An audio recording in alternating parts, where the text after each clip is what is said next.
Hello everyone and welcome back to the chassis variant series of a self-critical rocket, and we're starting off with the first of the clan assault omni-mechs, this being the Gargoyle, known in the Innisphere as the Man-O-War.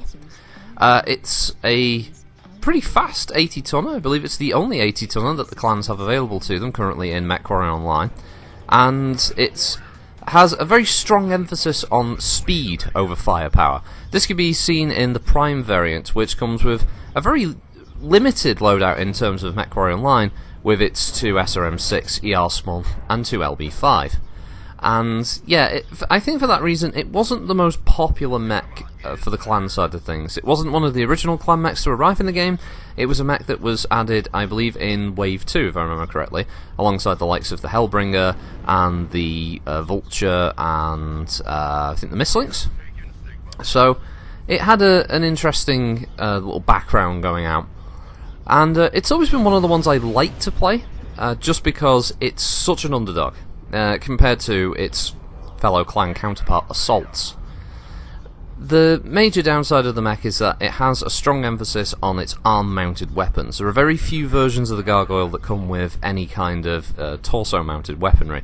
The side torsos, I don't believe any single version of this mech comes with side torso-mounted equipment, and only a couple have CT-mounted equipment. So it has a reliance on those low-slung arms, and basically using its speed to get about to reposition quickly. It was actually one of the older Omni-Mechs that were developed after the Woodsman. It was developed in conjunction with the Timberwolf, amongst others, as the next generation of Omni-Mechs. And thus it has quite a pedigree to it, and an age. And it's used a lot by Clan Wolf, amongst a few of the other clans, and saw a lot of action during the invasion of the Innisphere. So, yeah, the Alpha, which we're looking at here, is a significant departure from the Prime. Hardpoint-wise, we're looking at a 6 energy hardpoint mech that has 4 in the left arm and 2 in the right arm. The rest of it is completely empty. And with speed tweak maxed, it can go at about 86 kph. Default, it'll run about 81. The weapons on the A include 2 ER-PPCs and a single large pulse, a single medium pulse, an ER medium, and a ER small. Obviously, this is a bit of a mixed bag as far as weapons are concerned, and as far as customization goes, you're very quickly going to uniform those weapon ranges and get them all working, so you've got a nice alpha that you can run and not have to worry too much about pissing about with the ranges of the different weaponry. For me, I was running it with the ER-PPCs on one fire group, and I had, I think, the large pulse and ER medium in one, and the medium pulse and ER small in another, and tried to work them that way. So that was my main goal with the A, and it's a fun mech. I do like it. Sadly, as I said earlier, MechWarrior Online, it just doesn't have that factor. The hardpoints aren't great. Most of the weapons are in the arms. It suffers from the fact that I think to sacrifice its very large engine XL400, I believe. If I double check that quick, I think it comes with an XL400. So a majority of its weight is dedicated to the engine alone. It doesn't have as much room for armour, for instance, so it doesn't stand up in a fight as well. And things like Awesomes and Victors will have a much easier time in a fight against a Gargoyle, for instance, simply because they can just tank better. So yeah, it's a much maligned mech, probably for the right reasons, though personally I don't think it's a bad assault mech.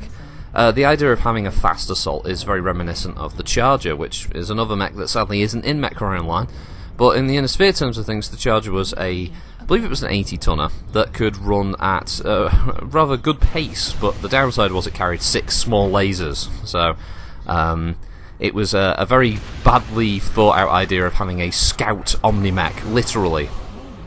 So, yeah, so you might hear a plane going overhead here. Sorry about that. It's very warm today.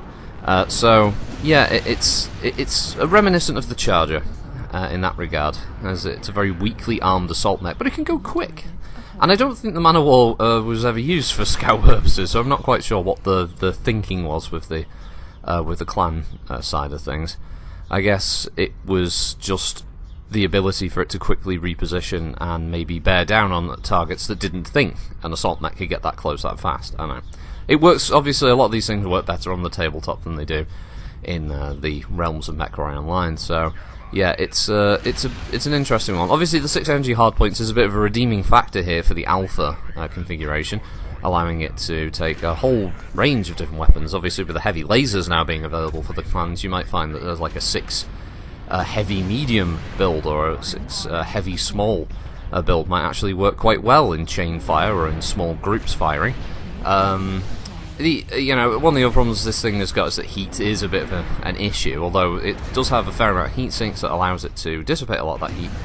It does struggle a bit, especially when you're panic firing against a Masakari that's bearing down on you. But yeah, it's a lot better, I think, than the Prime, and thus I would give this one a go.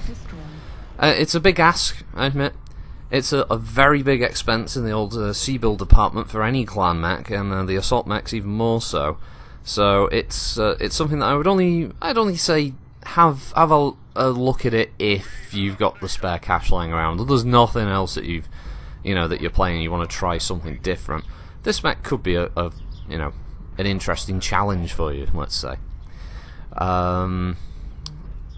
Other than that, yeah, it's the low slung arms is obviously a problem a lot of the clan mechs have. LSAS, low slung arm syndrome.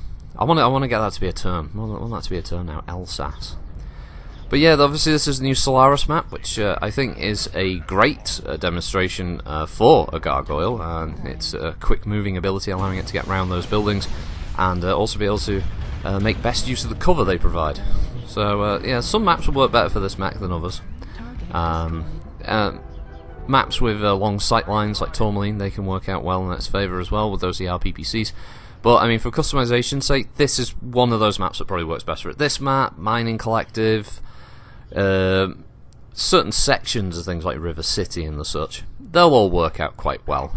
But maps like Frozen City, for instance, will be bad. Polar Highlands will not work out well for this mech. Things like that. Because one of the problems I've noticed is that it's a very tall assault mech. And it doesn't help that the version I'm using, I've modified the Prime to run as each of them, except for, I believe, the Delta. I think I had to buy that one. They all look like they've got Groucho Marx mustaches on them because weird geometry. By the way, this is geometry, there's a little bit of history. When it came out, PGI got a few, dare I say, complaints, let's say constructive feedback from the community who had bought the pack at the time, that they thought that the geometry on the Gargoyle looked a bit silly and kind of took away from some of its original looks. And PGI said that they would fix this, they would make some changes, and the end result was they never did. They left it as was, and just further cemented their reputation as being a developer that really doesn't give a shit. I know like sometimes they do actually cave into the pressure of the community asking, more recently seen with things like the Blood Asp, but for whatever reason they didn't give a shit about the Gargoyle, and a little part of me thinks that the reason for that is probably knowing that the Gargoyle was never going to be popular, so they didn't need to put that much effort in. But that's the end of that round, so thanks for joining me, hope you have a good week, and I'll see you next time. Bye!